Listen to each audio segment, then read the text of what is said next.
மனிதன் ஜெயிக்காத ஒரு விஷயம் மரணம் மட்டும்தான். ஒரு பிறந்த நாள் கூட்டத்தின் நீளம் அவன் பெற்ற அங்கீகாரத்தை சொல்லும். ஒரு இறந்த நாள் கூட்டத்தின் நீளம் அவன் வாழ்ந்த வாழ்க்கையை சொல்லும். வாழ்க்கை தத்துவம் கடவுளுக்கு புரிந்தது. வாழ்க்கை தத்துவம் கடவுளுக்கு புரிந்தது. இருக்கின்ற பொழுது இல்லாத மரியாதை இல்லாத போது இருக்கிறது.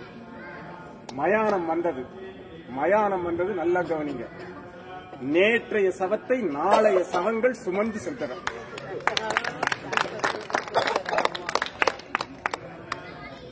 கடவுள் யோசித்தான், இறப்பென்று ஒன்று இல்லாது இருக்குமானால் இந்நேரம் மனிதன் கடவுளையே கொண்டிருப்பான். பாவம், ஆடிய மனிதர்கள் உறங்குவதற்கு செய்த ஆடாத தொட்டில்தானே மயானம். அந்த வேலை முடிந்து சென்றது கூட்டம். இது ஆறறிவு ஓய்ந்து அடங்குகிற ஆட்டம். கடவுள் யோசித்தான், உயர்ந்த ஜாதியினருக்கும் தாழ்ந்த வகுப்பினருக்கும் தனித்தனியே மயானங்கள். மதங்கள் ரீதியில் மயானத்தில் பிரிவுகள். சாம்பல் மேட்டில் கூட சன்மார்க்க பிரச்சனைகள். என்ன மனிதனிவன், என்ன மனிதனவன்! அரைஞான கயிறை அறுத்துக் கொள்ளும் வேளையிலும் அடங்க மறுக்கிறானே இந்த மனிதன். அங்கிருந்து கிளம்ப புறப்பட்டான். ஆவிகள் சில அவனை அடையாளம் கண்டு கொண்டன. ஆண்டவனை அடையாளம் கண்டு கொண்டன. யார் நீ என்றான் இறைவன்.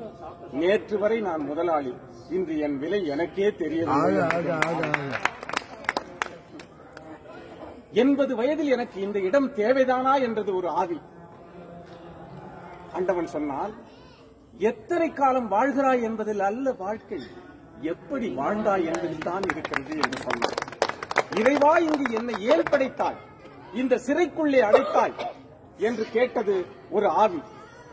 அவனுக்கும் பதில் சொன்னான் ஒரு ஆவி, அரசியல் ஆவி. ஆண்டவா, இங்கு இடைத்தேர்தலே வராதா என்றது. இன்னும் நீ திருந்தவே இல்லையா என்றால் ஒரே அழுகை சத்தம். இதுதான் எங்களுக்கு முக்கியமான, நமக்கு தேவையான கவிதை. நமக்குன்னா நாங்க எங்க சொல்றது கட்சிக்காரன்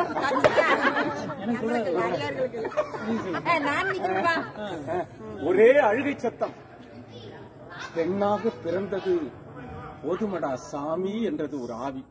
ஆண்டவன் அருகில் வந்து காதோறும் சொன்னான், ஆணாக பிறந்து பார், அதை விட கஷ்டம்.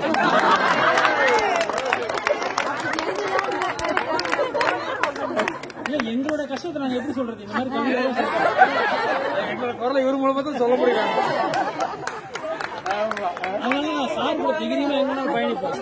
எங்க போனாலும் எங்களை விட்டு கொடுக்க மாட்டாரு. எங்களை ஆண் வர்க்கத்தை. இறைவா, நான் செய்த பாவம் என்ன என்று அழுதது ஒரு குழந்தை ஆவி. பாவிகள் நிறைந்த உலகத்தில் பிறந்ததுதானடா நீ செய்த பாவம் என்றான் ஆண்டவன். சரி, நல்லவர்களை எல்லாம் சீக்கிரம் அழைத்துக் கொள்ளுகிறாய், கெட்டவர்களை நீண்ட நாள் வாழ வைக்கிறாயே, இது என்ன உன்னுடைய நீதி என்றான். நல்லவர்களை விட்டு வைத்தால் அவர்களும் கெட்டவர்களாகிவிட்டார்கள். மலர் படைத்தாய், மனம் படைத்தாய், மலர் படைத்தாய், மனம் படைத்தாய், பின்பு ஏன் இந்த உலகத்தில் மதம் படைத்தாய் என்று கேட்டது ஒரு ஆவி. ஆண்டவனுக்கும் அடிசெருக்கும் என்றான். ஆண்டவனுக்கும் அடிசெருக்கும் என்றான். ஒரே சிரிப்பு சத்தம்.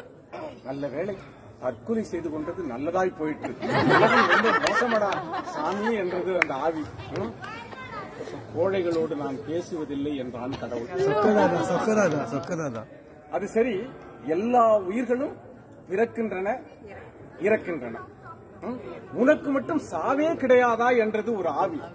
யார் சொன்னது? எனக்கும் மரணம் உண்டு, எனக்கும் மரணம் உண்டு.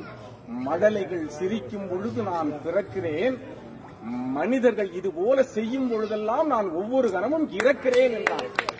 ஆவிகளோடு பேசியதில் 1000 அர்த்தங்களை கண்டுகொண்ட ஆண்டவன் அங்கிருந்து மனிதர்கள் என்ற போர்வையில் நடமாடுகின்ற விலங்குகளிடமிருந்து விடைபெற்று சென்றான். இதுதான் அந்த கவிதையினுடைய சாரம்.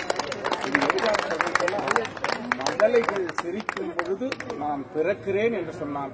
மடலை என்ன செய்யும்? ஓடி வந்து எல்லோருடைய கால்களையும் பிடித்துக் கொள்ளும். எங்கள் கால்களை நேற்று வரை தொட்ட மழலைகளாகிய உங்களை நான் வாழ்த்துகிறேன்.